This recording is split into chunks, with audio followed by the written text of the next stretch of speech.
Salam alaikum. Waalaikum salam. Donc, on va poursuivre le chapitre 1 sur l'introduction au protocole TCP/IP.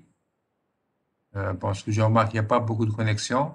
Ce n'est pas tout le monde qui sont connectés, je ne sais pas pourquoi. De toute façon, je vais poursuivre donc le cours. Maintenant, on va terminer ce chapitre par le principe d'encapsulation. Alors, de quoi il s'agit? Euh,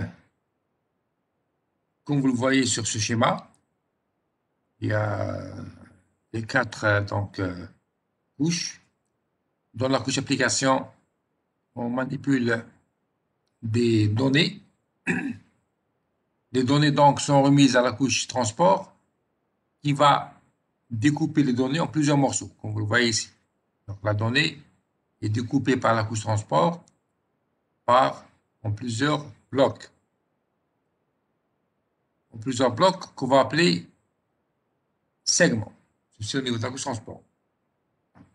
Le segment, on va lui rajouter donc une en-tête de segment de la couche transport, et ainsi de suite. Euh, je vais donc réexpliquer ceci à travers le prochain transparence, ce sera plus clair. Et c'est juste, c'était pour vous montrer que la donnée est toujours découpée en plusieurs blocs au niveau de la couche transport. Qu'est-ce qui se passe ensuite pour l'encapsulation? Si on prend l'exemple du protocole TCP utilisé dans la couche transport. Voilà, on va voir ici. Alors donc, lorsque vous voulez envoyer une donnée, la donnée que vous voulez donc envoyer à travers un service données réseau s'appelle une donnée utilisateur. Vous avez une donnée quelconque, soit un message, soit de la parole, soit une image, peu importe la donnée que vous voulez envoyer, on appelle ça une donnée utilisateur générée par l'utilisateur lui-même. Pour envoyer une telle donnée, comme on vient de le voir tout à l'heure, vous devez faire appel à l'une des applications de la couche application pour lancer votre service réseau.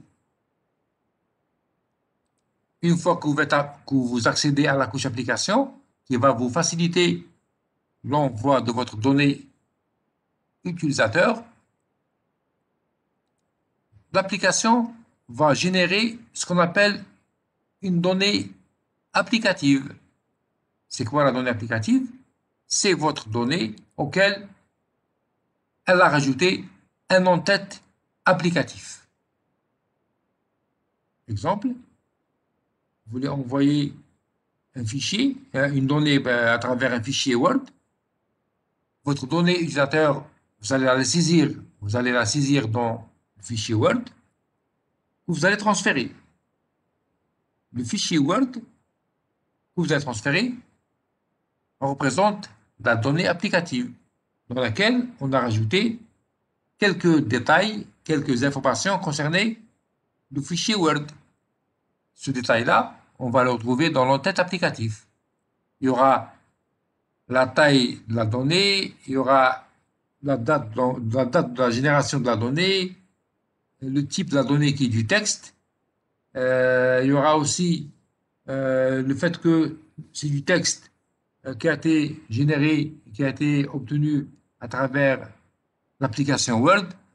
Donc, pas mal d'informations qui seront mises ici dans l'entête applicative. Le but, c'est de faciliter au récepteur de pouvoir bien interpréter la donnée utilisateur qu'il va recevoir. Il doit savoir qu'est-ce qu'il a reçu. Et pour savoir ce qu'il a reçu, il va consulter l'entête applicatif. Il va comprendre qu'il s'agit d'un fichier Word de type qui contient du texte. Il y aura la taille, il y aura pas mal d'informations. Le but est de pouvoir interpréter de façon non ambiguë la donnée utilisateur qu'il a reçue. Donc, le fait de rajouter l'entête applicative à la donnée que vous voulez envoyer, ceci est une encapsulation. Donc, on veut dire que votre donnée utilisateur a été encapsulée dans une donnée applicative parce que vous avez utilisé une certaine application qui va s'occuper de vous lancer votre service d'accès réseau. C'est clair ici? Donc, initialement, vous avez une donnée, peu importe la donnée, du texte, de la parole, une vidéo. Si vous voulez l'envoyer, vous êtes obligé de passer par une application qui va vous permettre d'envoyer cette donnée. L'application, elle ne va pas prendre votre donnée et l'envoyer telle qu'elle. Elle va lui rajouter certaines informations liées à la nature de cette donnée-là. Les informations qu'elle va rajouter, on va les mettre dans l'entête applicative, qu'on va joindre à côté de la donnée utilisateur. L'ensemble donne lieu à ce qu'on appelle la donnée applicative. C'est la donnée qui sera générée par l'application que vous avez utilisée. C'est bon pour cette première étape? Oui, Est-ce que monsieur. vous faites appel à la couche application? Répondez. Oui, monsieur, c'est clair. OK. Ensuite, la couche application va prendre cette donnée applicative, elle va la remettre à qui? Répondez. La donnée applicative générée par la couche application, elle sera remise à qui? Voilà, à la couche transport. Elle sera remise à la couche transport. Bon, on suppose ici que ce qui est utilisé dans la couche transport, c'est le protocole TCP. Parce que dans la couche transport, on a vu tout à l'heure, il y a deux types de protocoles utilisés. TCP ou bien EDP, qu'on verra en détail plus tard. On va supposer pour permettre l'explication du processus d'encapsulation que dans la couche transport ici, le protocole utilisé est le protocole TCP. Alors, que fait le protocole TCP? Une fois qu'il a reçu la donnée applicative, il va découper cette donnée applicative en plusieurs morceaux, en plusieurs blocs. Donc, chaque bloc généré, après avoir découpé cette donnée applicative en plusieurs morceaux, s'appelle segment. Donc, s'appelle segment. Et qu'est-ce qu'on a fait? Une partie de la donnée applicative qui a été découpée, on va lui rajouter un en-tête TCP. Le protocole TCP va rajouter un en-tête TCP. Voilà. Donc, on va rajouter un en-tête pour chaque bloc. Hein. Ici, ce n'est pas pour toute la donnée applicative, c'est pour chaque bloc. C'est pour ça que j'ai préféré vous montrer le diapo précédent ici. Donc, c'est en fait la donnée, elle est là. Elle est d'abord découpée et pour chaque donnée, on rajoute un en-tête TCP. D'accord? Ce n'est pas pour toute la donnée qu'on rajoute l'en-tête TCP. C'est pour juste une partie de la donnée applicative. Donc, c'est une partie. Hein. Voilà. Vous êtes d'accord? Donc, c'est une partie auquel on rajoute l'entête TCP. Donc, pour chaque bloc, on lui rajoute l'entête TCP. Pas pour toute la donnée. Hein. Et le résultat, c'est qu'on obtient un segment TCP. Voilà. Donc, ici, donc, c'est juste une partie de la donnée. On rajoute, c'est une partie. Hein. La donnée est découpée en plusieurs morceaux, comme ça. Et pour chaque bloc, on rajoute, donc ici c'est, par exemple ici c'est B1, bloc 1, ici c'est bloc 2, et le bloc 3, et ainsi de suite. Par exemple, bloc 4. Supposons que la donnée applicative a été découpée en 4 blocs. Pour chaque bloc, on rajoute un en-tête TCP, et le segment c'est ça. Donc c'est ça le segment. L'ensemble du bloc et l'entête. Et l'entête, bien sûr, l'entête, c'est pour chaque bloc. Hein. L'entête, on l'a mis pour chaque bloc, comme ça. Donc, on rajoute un en-tête TCP, ce qui forme un segment TCP. Donc, ce n'est pas très clair ici dans ce transparent. on ne montre pas on montre pas le découpage de la donnée applicative en plusieurs morceaux. Voilà donc. J'espère que vous avez compris que l'entête TCP est rajouté non pas pour toute la donnée, mais uniquement pour le bloc généré après avoir découpé la donnée applicative en plusieurs morceaux. Donc, on obtient alors le segment TCP. Donc, la couche transport, le protocole TCP dans la couche transport génère un segment TCP qui va remettre à qui? Il va le remettre à la couche réseau. Il va le remettre au protocole IP de la couche réseau. Voilà. Donc, dans la couche réseau, il y a le protocole IP. Il va recevoir un segment TCP. Il va recevoir en fait plusieurs segments TCP générés à partir de la donnée applicative. Que fait alors à son tour le protocole IP? Lui aussi, il va rajouter un en-tête IP, au segment TCP.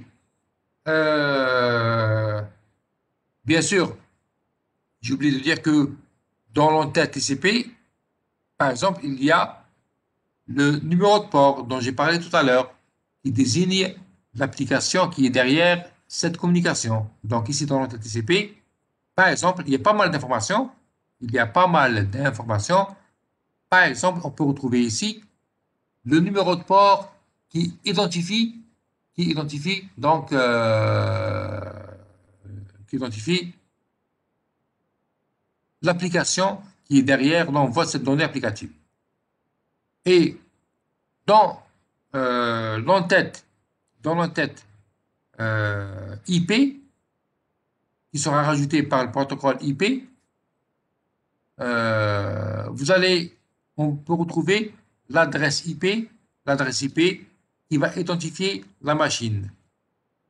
Juste une remarque, il y a certains qui m'ont envoyé donc un message qui disent qu'ils n'ont pas reçu le lien. Est-ce que vous avez un groupe où vous avez partagé le lien de cette séance-là? Est-ce que tout le monde donc, a pu retrouver le lien, même s'il n'a pas? Ok, très bien. Je vais essayer d'inclure les emails des autres étudiants que je n'ai pas pour les prochaines réunions, ok, pour les prochaines séances. Ah, très bien. Donc, après avoir ajouté l'entête IP qui contient par exemple l'adresse IP et contient pas mal d'autres informations, au segment TCP, le protocole IP dans la couche réseau génère ce qu'on appelle un paquet IP. Donc, un paquet IP, c'est l'ensemble d'une partie de la donnée applicative, une partie bien sûr, l'entête TCP et l'entête IP. Donc ici, on voit que la donnée applicative a été encapsulée dans un segment. Le segment, à son tour, a été encapsulé dans un paquet IP. Ensuite, le paquet IP est remis à la couche lien, par exemple à Ethernet. Monsieur, Oui, c'est quoi la différence entre l'entête IP et l'entête TCP? ce sont différentes informations liées à chaque protocole. Par exemple, dans l'entête TCP, on rajoute des informations concernant l'application qui est derrière ce message. Par exemple, le numéro de port qui identifie l'application et pas mal d'autres choses. Autre chose, par exemple, sachant que la donnée applicative a été découpée en plusieurs morceaux, blocs, il faut numéroter les blocs. Il faut leur donner un numéro. Pour qu'à la réception, si jamais ils sont reçus dans un désordre, on peut les réordonner. Si jamais un bloc est erroné, on peut dire que tel bloc est erroné. Et ben, le numéro du bloc, on le retrouve dans l'entête TCP, ici. Le numéro de chaque bloc, on le retrouve dans l'entête TCP. Et l'entête IP, ce sont d'autres informations générées par le protocole IP. Parmi les informations générées, c'est les adresses IP et pas mal d'informations liées à la fonction de routage et à la fonction d'adressage qui est assurée par le protocole IP. Donc, ce sont différentes informations qui vont servir à remettre le message de façon correcte au récepteur. On verra ça dans ce qu'on va aborder, la couche réseau et aussi la couche transport. Donc, patientez pour voir le détail du contenu des différentes entêtes. Et comme j'ai dit, l'entête applicative contient aussi des informations concernant le type de la donnée. Est-ce que c'est une donnée de type texte, ou bien image, ou bien vidéo, la taille de la donnée, quelle est l'application qui est derrière cette donnée, qui a généré cette donnée-là, et ceci pour permettre au récepteur de bien interpréter et de bien comprendre le contenu du message qu'il va recevoir. Donc, chaque en-tête a un rôle, un rôle selon la couche dans laquelle on se retrouve. D'accord?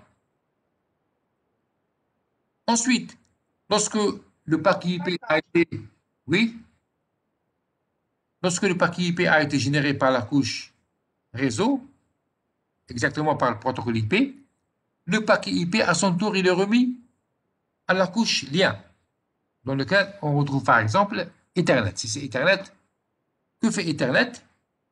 Il reçoit le paquet IP, il va à son tour encapsuler le paquet IP, il va l'encapsuler dans une trame Ethernet en rajoutant un en-tête Ethernet. Donc il va rajouter un en-tête Ethernet que vous avez vu en TRCI, je pense que vous avez vu le réseau Ethernet, et ceci donne lieu à ce qu'on appelle une trame Ethernet. Donc, une trame Ethernet encapsule un paquet IP, ou bien renferme un paquet IP. Un paquet IP encapsule un segment TCP, et un segment TCP, à son tour, encapsule une partie de la donnée applicative. Voilà le principe d'encapsulation qui se produit pendant l'émission d'un message. Et bien sûr, pendant la réception d'un message, il va y avoir le processus inverse, le processus de désencapsulation. Je vais l'écrire ici. Désencapsulation, c'est le processus inverse qui va se produire pendant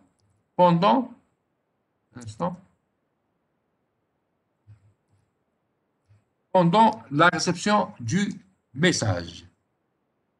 Voilà. Pendant la réception du message, comment se fait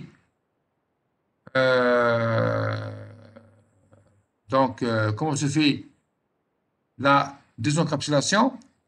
Ça commence par les couches inférieures. Donc, il y a d'abord la couche lien qui reçoit une trame.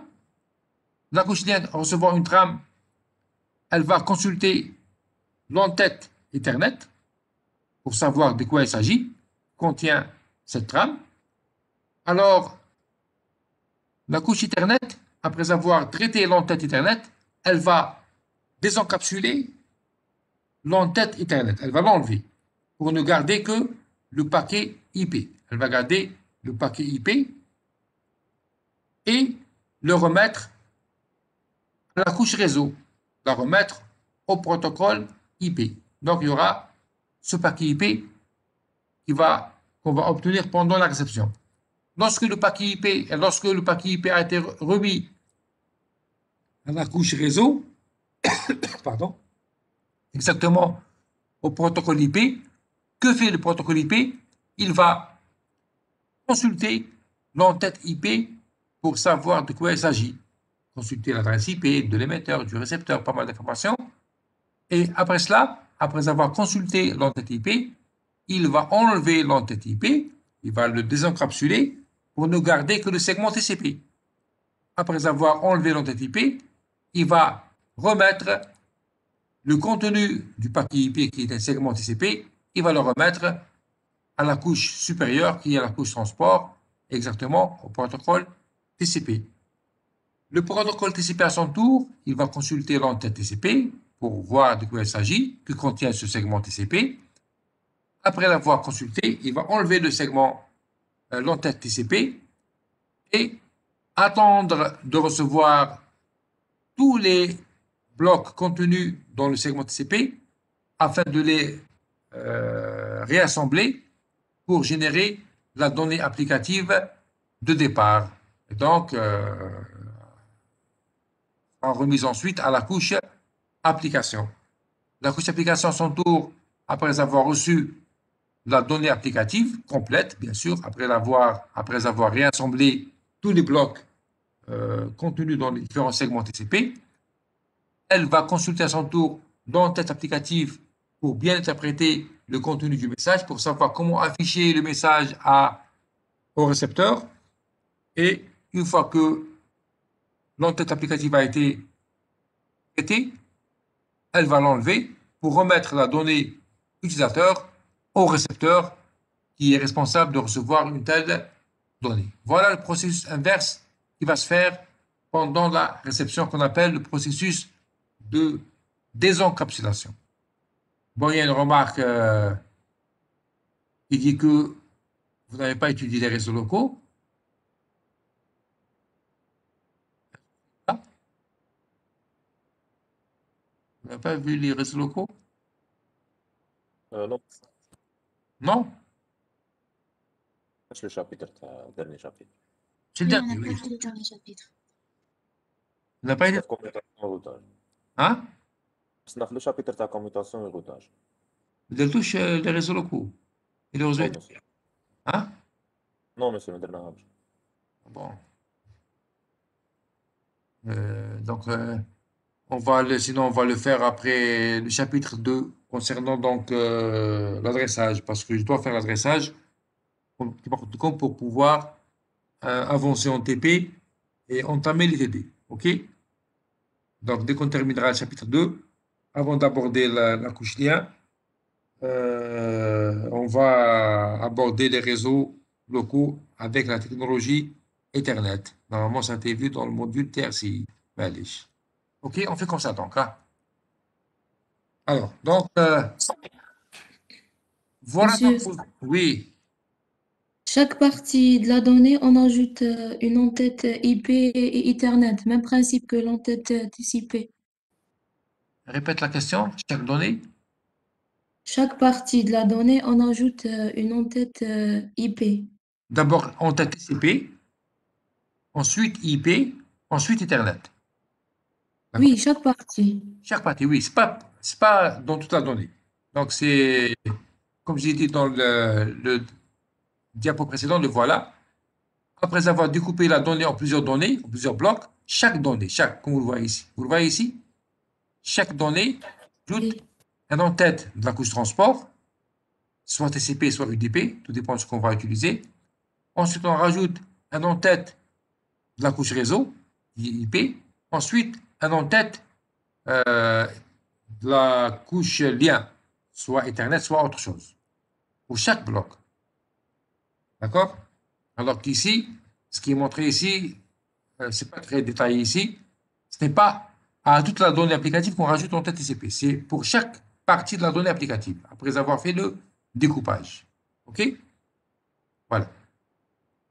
D'autres questions concernant ce principe d'encapsulation et de désencapsulation qui se produit au niveau de chaque couche, l'un des protocoles de chaque couche, du protocole TCP/IP. Y a-t-il d'autres questions?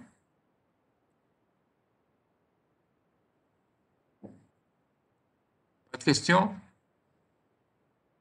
Donc, Non, on monsieur. termine cette présentation du protocole TCP/IP, bien cette introduction du protocole TCP/IP. C'est juste une introduction où l'on a vu l'architecture du protocole TCP/IP et le principe d'encapsulation qui se produit lorsque le message descend à travers les différentes couches, les 4 couches pendant l'émission, et lorsqu'il va remonter à travers ces mêmes couches pendant la réception du message. Voilà.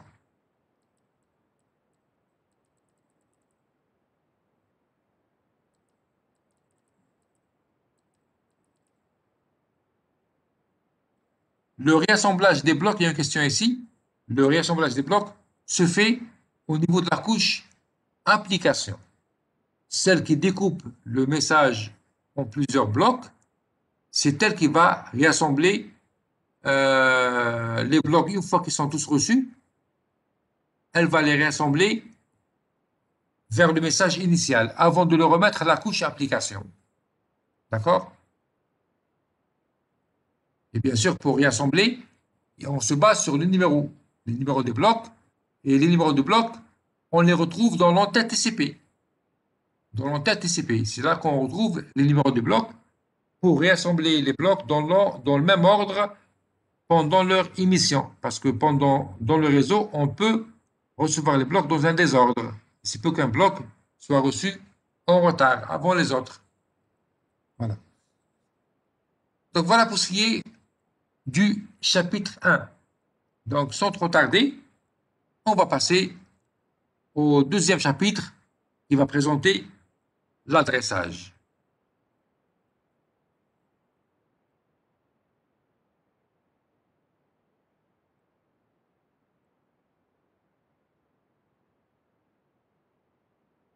Et le réassemblage des blocs se fait au niveau de la couche transport.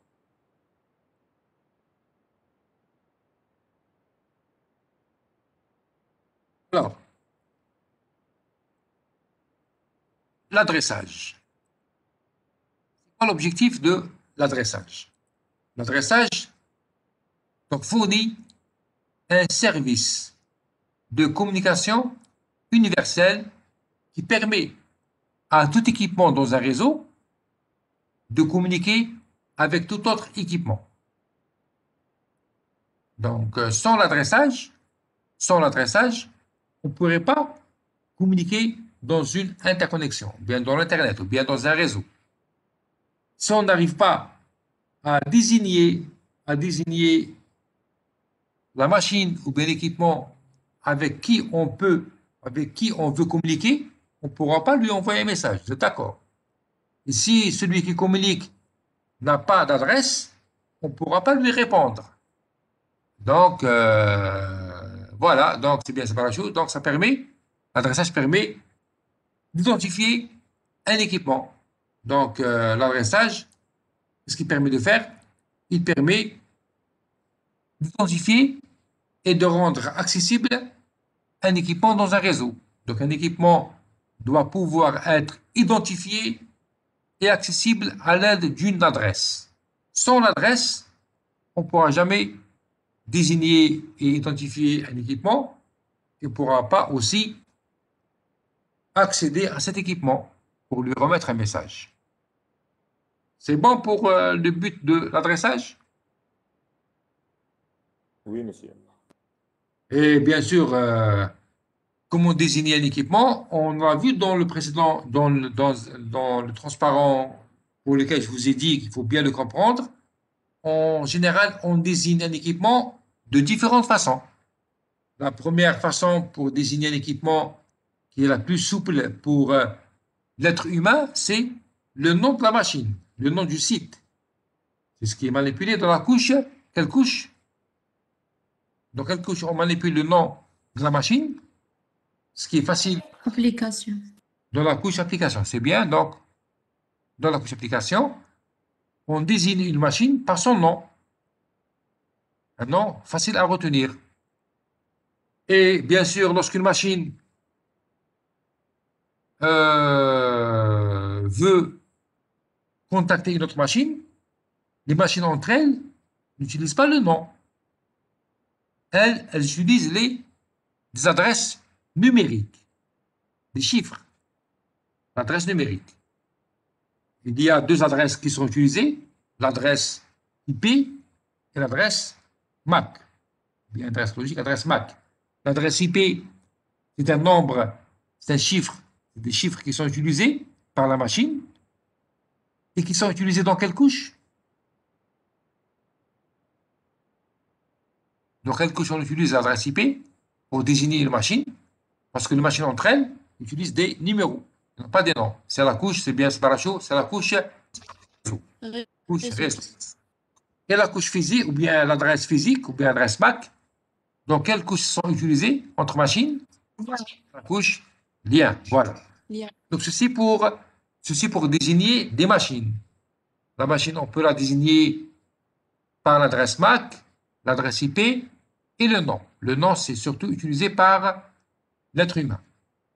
Bien sûr, lorsque deux machines communiquent entre elles, lorsque deux ordinateurs ou deux équipements communiquent entre eux, en fait, ce n'est pas le matériel lui-même qui communique.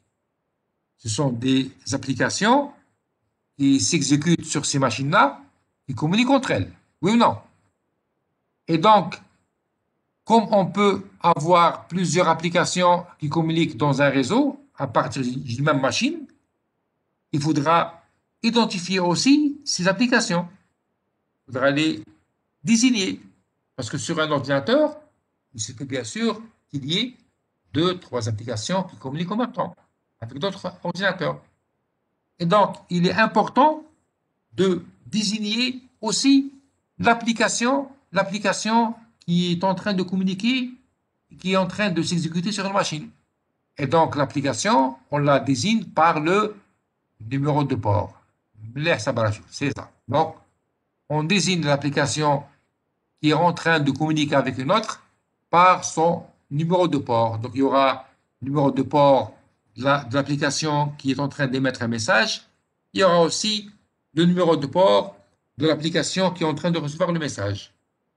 Parce que il n'y a pas toujours une seule application qui communique à partir d'une machine. Vous pouvez à tout moment lancer plusieurs applications pour communiquer avec différents sites, avec différents services en même temps. Voilà. Maintenant, on va revenir à l'adressage. Ici, on va traiter donc l'adressage, soit IP, soit MAC, on va le voir.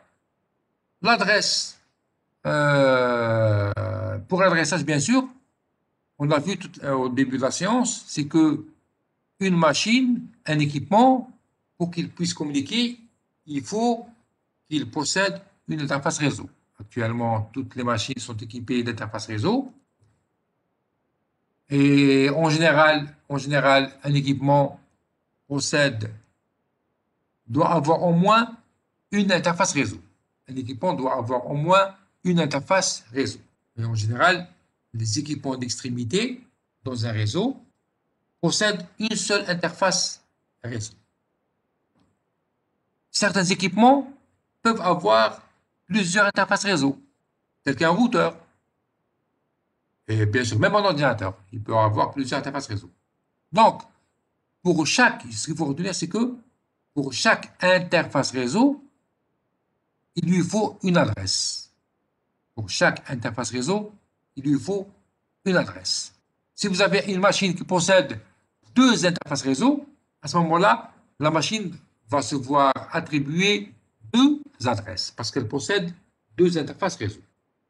Si vous avez une machine qui possède 5 interfaces réseau, tel qu'un routeur, par exemple, alors le routeur, dans ce cas-là, aura 5 adresses réseau.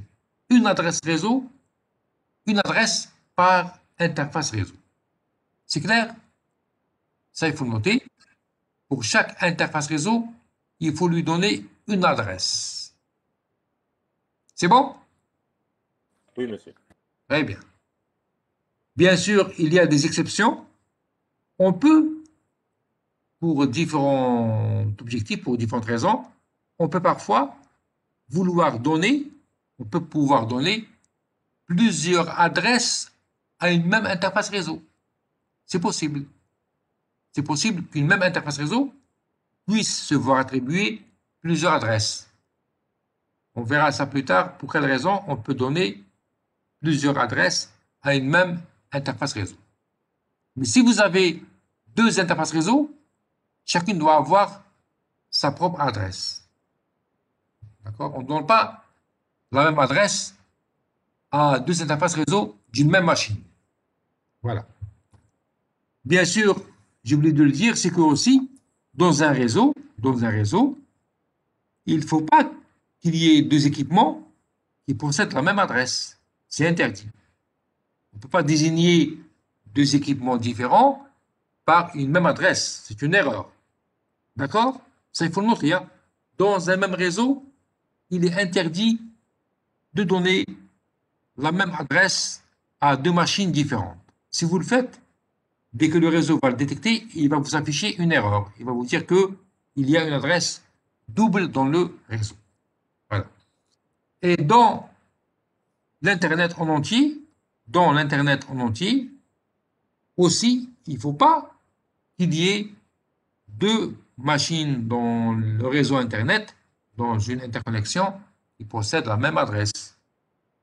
Sinon, il peut y avoir confusion.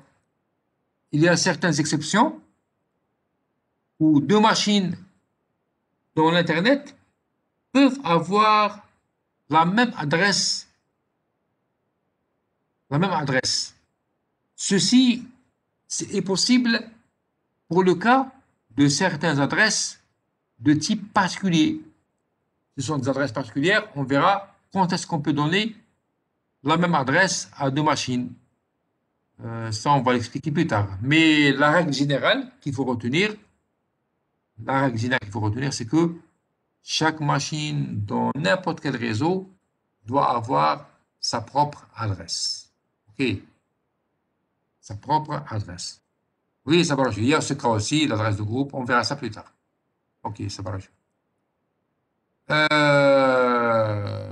Mais pas uniquement pour l'adresse de groupe. Hein. Il y a aussi d'autres types d'adresses individuelles qu'on peut donner à différentes machines. Alors, maintenant, il existe deux types d'adresses qu'on peut donner à une interface réseau. Bon, il y a une question avant de voir ça. Même, je ne sais pas, même au sein. Oui, ça, on verra ça plus tard. Okay. Alors, lorsque je parle d'adresse qu'on doit donner à une interface réseau, il y a en fait deux types d'adresses qu'on peut donner à une même interface réseau. L'interface réseau doit avoir une adresse physique qui est connue généralement sous le nom d'adresse MAC et elle doit avoir aussi une adresse logique qui est connue par l'adresse IP. Je vous rappelle que l'adresse physique, elle est utilisée par la couche lien et l'adresse logique, elle est utilisée par la couche réseau. Donc, adresse MAC manipulée par la couche lien et adresse IP manipulée par la couche réseau. Vous allez tous vous demander pourquoi deux adresses. Pourquoi deux adresses qu'on donne à une même machine liée à une même interface réseau. Une brève explication qu'on va détailler plus tard. Ce n'est pas le moment pour la détailler. Juste pour voir la différence, c'est que l'adresse MAC, elle est en général, elle est utilisée pour assurer une communication entre les voisins d'un même réseau.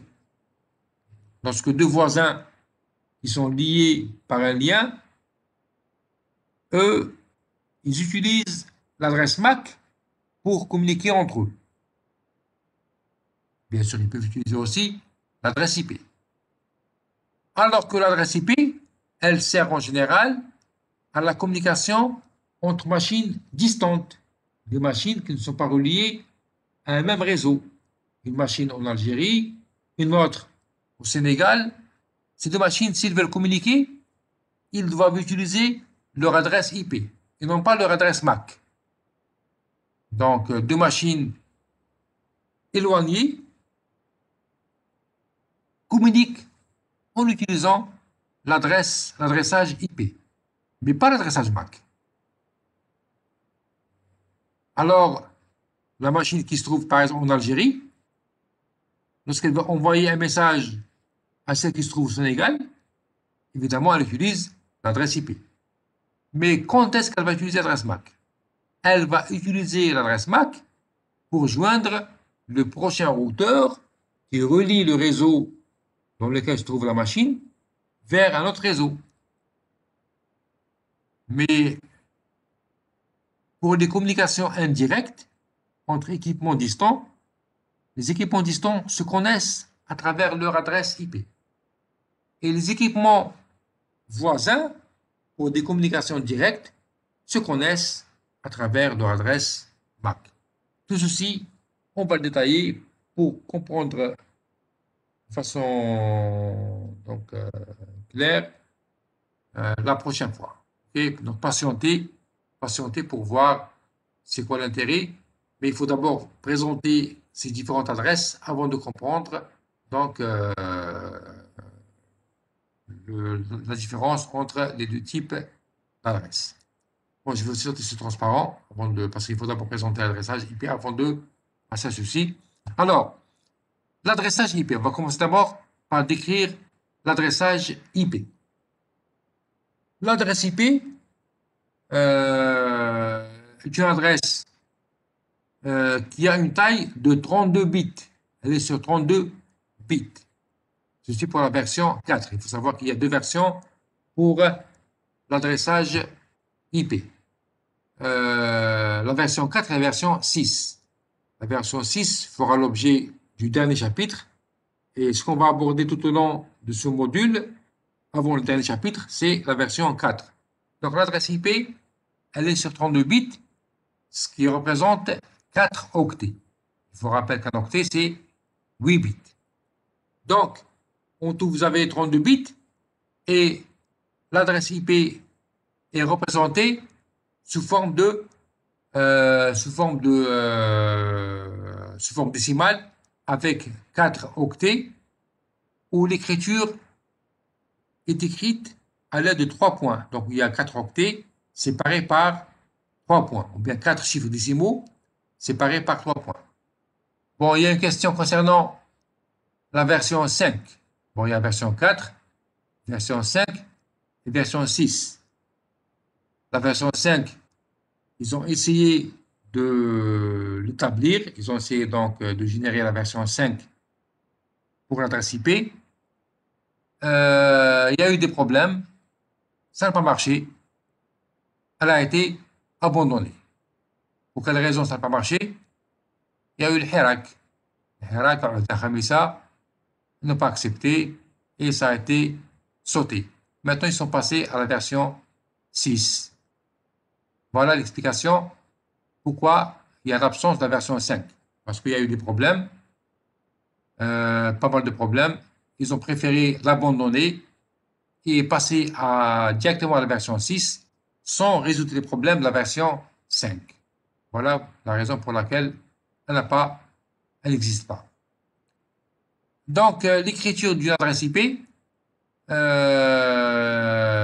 on écrit les 4 octets en binaire pur, sous forme décimale, séparés par 3 points.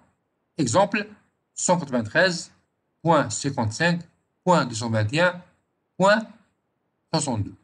Bien sûr, le calcul binaire pur, vous devrez le connaître.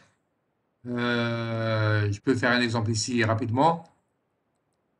Ici, par exemple, si on prend donc un octet, bien sûr, comment on va l'interpréter? Ceci est un petit rappel, normalement ça a été vu dans le module, je pense, CRI. Bon, toujours donc, utiliser ceci. Donc, il faut toujours écrire les valeurs représentant donc les poids des valeurs binaires, donc 128, 64, 32, 16, 8, 4, 2 et 1. Voilà. Donc, on a ces 4 représentations. Ici, vous avez le bit, par exemple, le premier octet, c'est 1, 1. Ensuite, vous avez 0, 0, 0, 0 et 0. Enfin, c'est 1. Donc, on fait correspondre la valeur décimale pour chaque bit 1.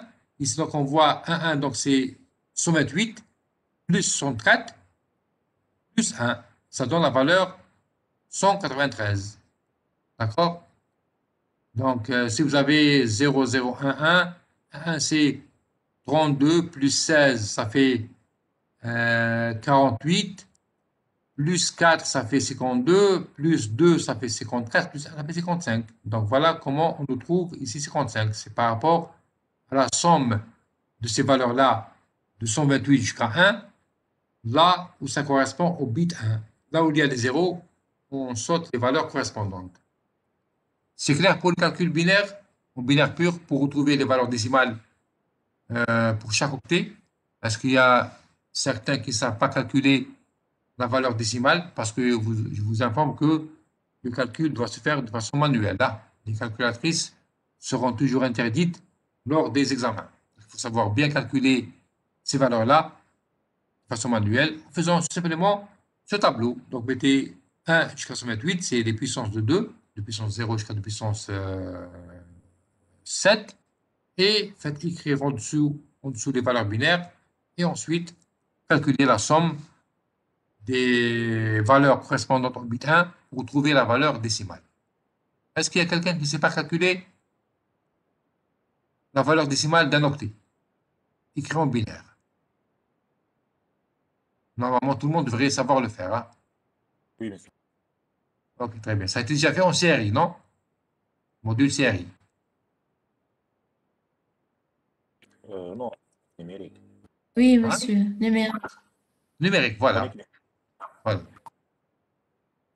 Ok, très bien. Donc, il faut savoir aussi que l'adresse IP, en fait, elle est constituée de deux parties. Une partie à gauche qui identifie le réseau, et une partie à droite qui identifie la machine. L'adresse IP en elle-même, elle permet de savoir dans quel réseau est connectée une machine et quel est son identifiant dans ce réseau. Donc, il y a deux parties. La partie gauche désigne le réseau et la partie droite désigne la machine.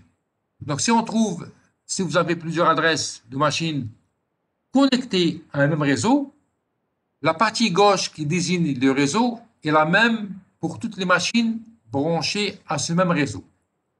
Alors, les machines vont être différées par leur partie machine, par leur identifiant machine.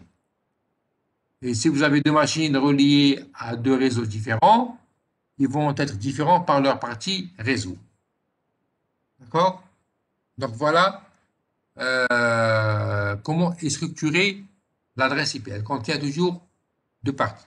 Un certain nombre de bits à gauche, je rappelle, désigne le réseau, et un certain nombre de bits à droite désigne la machine. Donc, l'identifiant réseau, il est unique pour un même réseau, et l'identifiant machine localise une machine sur le réseau. C'est bon? Oui, monsieur. Il n'y a pas de questions? Normalement, il doit y avoir une question à ce niveau. Il doit y avoir une question à ce niveau, normalement, concernant la structure de l'adresse IP, qui est constituée de deux parties, partie réseau, partie machine.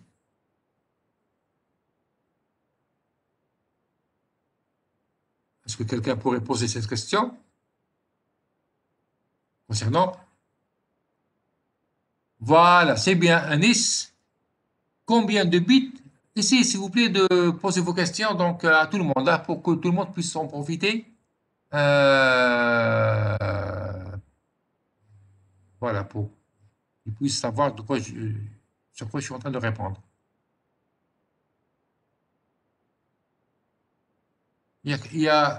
On avait écrit une seule adresse tout à l'heure. Celle-là. Oui. 193, 55, 221, 62. Ça, c'est une adresse. Eh bien, une partie gauche désigne le réseau, la droite désigne la machine. Ce qui désigne le réseau, qu'est-ce qui désigne la machine? C'est une question posée par Anis. Voilà. Combien de bits pour chacune des deux parties? Et, c'est-à-dire, où se trouve la limite entre les deux champs? Voilà. Cette limite-là, où est-ce qu'elle se trouve? Est-ce qu'elle est fixe? Est-ce qu'elle est commune? Bon, il faut choisir juste ce que vous mettez tout, mettez everyone. D'accord? Mettez everyone. Pour que tout le monde puisse voir les messages que vous envoyez, que vous m'envoyez, ou bien les questions que vous posez. Ok, si Shaib? En dessous, ah, t'as pas le everyone. Ok, ok, d'accord. Ok, très bien. معلش. Alors, comment donc se trouve, comment situer la limite? Comment définir la limite? Pour savoir donc quelle est la taille de la partie réseau et la partie machine. Eh bien, qu'est-ce qui permet de désigner, qu'est-ce qui permet de désigner donc la partie machine de la partie réseau? C'est ce qu'on appelle le masque réseau. C'est le masque réseau. Le masque réseau, c'est lui qui indique la partie machine, qui indique la taille de la partie machine et la taille de la partie réseau. Par exemple, si on écrit donc l'adresse IP suivante, 192.68.1.2, avec un masque 255.255.255.0, ça veut dire quoi? Dans le masque réseau, c'est une valeur, hein, c'est une autre valeur qui suit l'adresse IP. Dans le masque, là où il y a des 1 en binaire, ça veut dire que ce qui correspond dans la partie adresse IP, c'est la partie réseau. Et là où il y a des 0 en binaire, ça correspond à la partie machine. Donc ici dans le masque, il y a combien de bits 0 en binaire? Répondez, dans ce masque. Il y a 8 bits, voilà, il y a 8 bits. Donc il y a 8 bits 0. Et donc la partie machine, c'est le chiffre 2. Le chiffre 2. Okay. Et combien de bits 1 dans le masque? 0 correspond à ça. Correspond au 2. Parce qu'il y a 8 bits 1. Et comme il y a donc 24 bits 1, les 24 bits 1 correspondent à la partie réseau qui est celle-là. Voilà. Donc là où il y a des 1, ça correspond à la partie réseau. Là où il y a des 0, ça correspond à la partie machine. Donc voilà, c'est le masque qui indique, la frontière entre la partie réseau et la partie machine. La frontière, elle est donc désignée, elle est indiquée par le masque. À la frontière, elle est désignée par le masque. C'est le masque qui indique la frontière entre la partie machine et la partie réseau. Donc, c'est un masque qui est écrit en format décimal. On peut écrire ce masque en format CDR avec un slash 24. Que représente 24? 24 représente la partie réseau. Si on écrit slash 24 pour dire que il y a 24 bits pour la partie réseau. Et ce qui reste, ça sera la partie machine. Ce qui reste parmi les 32 bits, ce sera la partie machine. C'est bon pour le masque? Oui, monsieur. Non, c'est clair. Donc, pour toute adresse IP, il y a un masque. Il y a une question, est-ce que après le slash, c'est des multiples de 8? Eh bien non. Non. C'est que je vais un petit peu présenter la prochaine fois l'historique. Au départ, c'était 8. Au départ, le masque, c'était multiple de 8. Slash 8, slash 16 ou bien slash 24. Maintenant, ça a changé. Il y a eu une modification, amélioration. Ils ont enlevé ceci. Et après le slash, il y a n'importe quelle valeur. Hein. On peut avoir n'importe quelle valeur. Ce n'est pas nécessairement des multiples de 8. D'accord? Donc, au départ, oui, c'était des multiples de 8. Et ça a été abandonné. La notation multiple de 8 a été abandonnée. Parce qu'il y a eu un gaspillage d'adressage. On va en parler, je pense, lors de la prochaine séance. Hein. On n'a pas le temps de l'aborder maintenant. Ceci, on va le faire dans la prochaine séance. D'autres questions?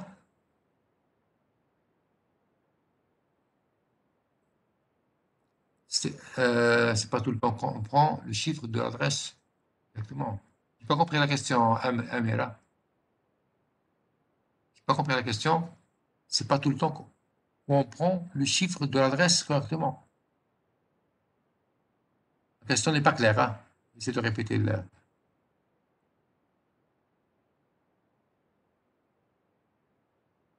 Ah, j'ai pas compris. Répète la question, bien, tu peux parler, hein?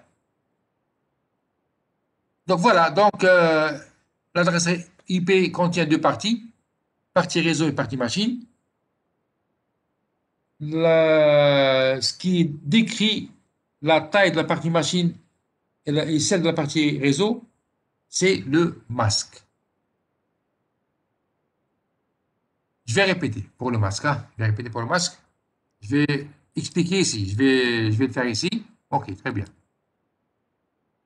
Donc, le masque est un séparateur entre la partie réseau et la partie machine d'une adresse IP. Ok. Le masque est un séparateur entre la partie réseau et la partie machine.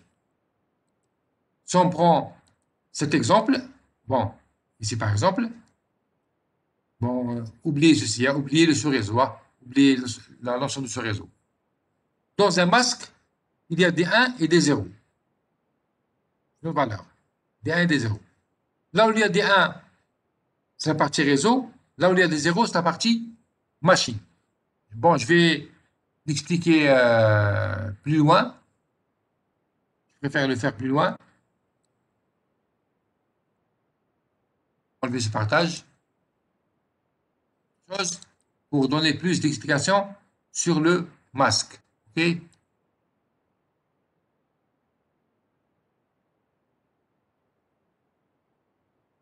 Voilà. Je vais le faire ici.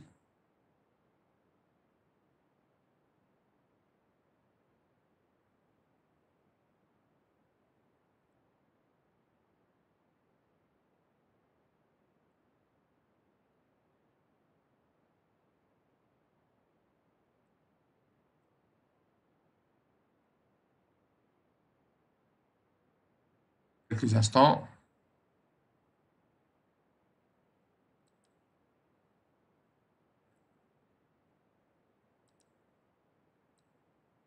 Est-ce que vous voyez le partage?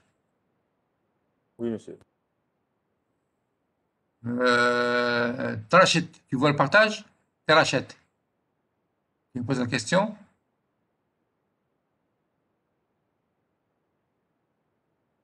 Voilà, donc lorsqu'on va saisir l'adresse IP, on saisit, lorsqu'on va configurer l'adresse IP d'une machine, il faut toujours configurer le masque de ce réseau.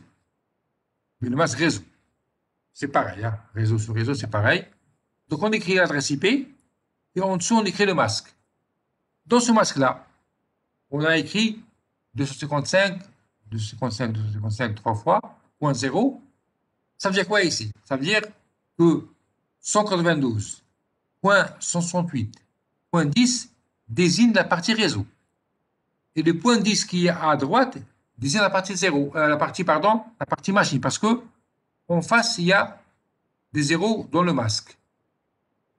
Si on veut le montrer en binaire, on va le montrer en binaire, voilà. Donc, en binaire, voilà. Le masque, comment il s'écrit en binaire? Il s'écrit comme ça, 24 1 et 8 0. Et donc, ce qui correspond à la partie machine, ce sera uniquement 8 bits, parce qu'il y a 8 zéros dans le masque.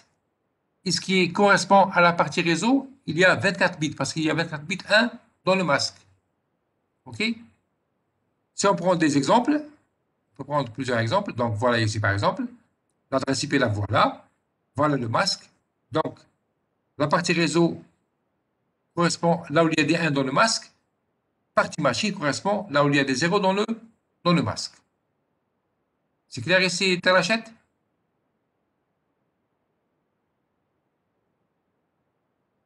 D'autres exemples pour mieux comprendre? Voilà. Ici, par exemple, si on veut noter le masque sous forme de notation CIDR avec un slash. Ici, par exemple, si vous avez un masque de 155 0 0 ça veut dire quoi? En binaire, c'est 8 1 et 24 0. Donc on écrit /8. Ça veut dire ici, si vous avez une adresse IP, l'octet qui est à gauche représente la partie réseau. Et les 3 octets qui sont à droite représentent la partie machine. Dans le cas ici, /16. Vous avez en décimale 255 deux fois et 00 deux fois. Et ça veut dire que l'adresse IP est répartie en 2 parties égales. La moitié de droite désigne la partie machine et l'autre moitié de gauche sur 16 bits désigne la partie réseau. C'est moitié-moitié, c'est égal. Maintenant, ce qu'on vient de voir, c'est le /24. On peut avoir aussi /25. 25 bits à gauche désigne la partie réseau et 7 bits à droite désigne la partie machine parce qu'il y a 7 bits 0 ici. Vous le voyez. Et donc, dans ce cas-là, comment on écrit le masque décimal? On l'écrit 255, 255, 255 et 128. On écrit 128 parce que cet octet-là est égal à 128 pour dire qu'il y a un seul 1 à gauche. Et pour dire en tout qu'il y a 25 bits qui désignent la partie réseau. Et uniquement 7 bits qui désignent la partie machine. 7 bits parmi les 32 bits de l'adresse IP. Parce qu'on a mis ici /25. 25 bits pour la partie machine, pardon, pour la partie réseau, il restera 7 bits pour la partie machine. Autre exemple, /26. Si on met par exemple /26, ici, il y a 26 bits pour la partie réseau. Les voilà, les 26 bits pour la partie réseau, les voilà. 24 plus 2. Comment on écrit ce masque en décimal? On l'écrit 255, 255, 255, point 192, qui correspond à cette valeur-là, 192. Et ainsi de suite. On peut avoir plusieurs cas. /30, c'est une adresse IP où 30 bits de l'adresse IP désignent la partie réseau. Uniquement 2 bits qui désignent la partie machine. Parce qu'il y a ici 2 bits 0. Voilà. Une telle adresse s'écrit, un tel masque s'écrit comme ça. 255 3 fois, point 252. Voilà. Donc c'est le masque, ce qu'il faut retenir, c'est le masque qui indique la taille de la partie réseau et de la partie machine. Je pense que c'est vraiment clair, hein, ici. Oui, monsieur.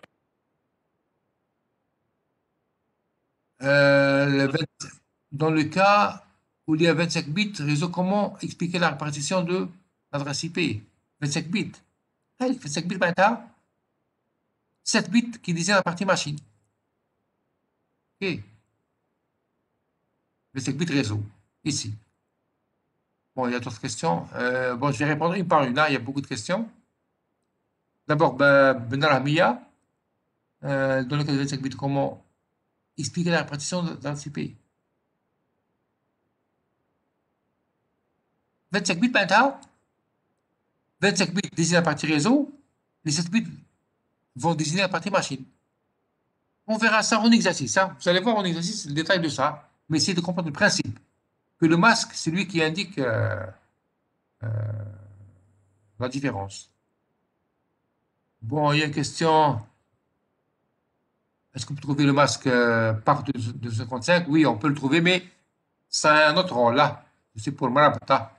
Le masque 255 partout possède un autre rôle. Dans le cas du préfixe 25, Abdelrahman. Ok, je vais le faire.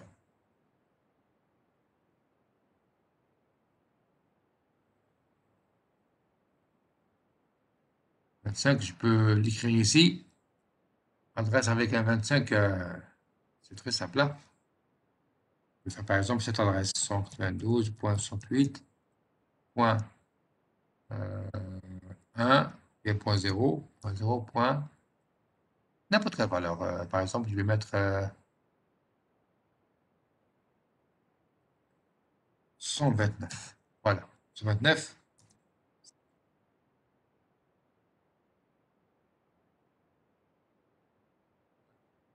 Voilà une adresse avec un slash 25. Il y a une question pour ça. Ça veut dire quoi ici? Ça veut dire quoi? Qu'est-ce qu'il désigne la partie machine? Donnez-moi par exemple ici la valeur de la partie machine et la valeur de la partie réseau. Voilà, essayez de me faire ce petit exercice. Donnez-moi alors la partie réseau et la partie machine. Pour la- 5 bits pour la partie réseau. Combien de bits pour la partie réseau? 25. Oui, Et donnez-moi la valeur de la partie réseau, la valeur de l'adresse IP de la partie réseau et celle de la partie machine pour cette adresse IP avec slash 25. Elle est compliquée Monsieur, parce que la question posée, ça concerne un cas compliqué. Oui, monsieur, alors, c'est la question que je vous ai posée, Mourbel. هنايا عندنا c'est la partie machine, c'est 1, je crois, 0001. Le voilà, dernier voilà, bit, un. Voilà, un. Voilà, on peut faire les bits هذوما من l'adresse تاع IP اللي يعطونا هكذا. voilà, un. Et la partie, D'accord. c'est quoi? C'est 192.0.128. C'est la partie réseau. 192.168.0.128 où il Partie fera réseau. 0001 pour la machine. Voilà. D'accord. Merci, c'est Un, plus on va clair. dire un. On va dire qu'un Oui, carrément. d'accord, merci. Voilà. C'est bien ça, Barachou. Voilà. C'est tout. Donc voilà pour ce qui est de cette présentation de l'adresse AJP. Il y a pas mal de choses à présenter la prochaine fois. Donc la séance est terminée. On verra donc le reste la prochaine fois, plus de détails pour l'adresse IP et l'adresse AJMAC. Voilà pour le moment. Est-ce qu'il y a des questions? Vous pouvez les poser. Sinon, on peut arrêter la séance maintenant. Monsieur, s'il vous plaît, j'ai une question par rapport Oui. au TP, si possible. Hein. Aurions-nous à préparer les TP avant de venir chaque lundi, Inch'Allah, ou là c'est sur place qu'on découvrira ce qu'on aura à faire ou Vous le dites par la suite. Dès qu'on va terminer le chapitre sur l'adressage. Maintenant, c'est des chapitres, c'est des TP de présentation, de manipulation, mais il n'y a pas encore des choses à préparer. Hein. Donc, on va le faire une bête. Je vais vous donner les TP à l'avance. Vous pouvez les préparer à l'avance. Mais tant qu'on n'a pas D'accord, en cours, il n'y a pas encore de TP à préparer chez vous. Et, d'accord, Inch'Allah. Merci. ok, donc, il n'y a pas d'autres questions.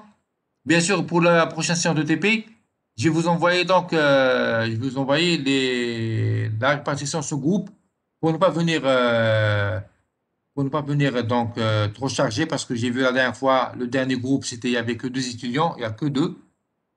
L'avant-dernier, il y avait une dizaine, alors que les 2 premiers ce groupe étaient très chargés. Il vaut mieux faire une répartition équilibrée. Autre chose, donc les TP vont commencer donc à 8h30, à 8h30. Et bien sûr, s'il y aura un TP avec d'autres modules à 10h30, donc notre TP aura lieu à 12h30.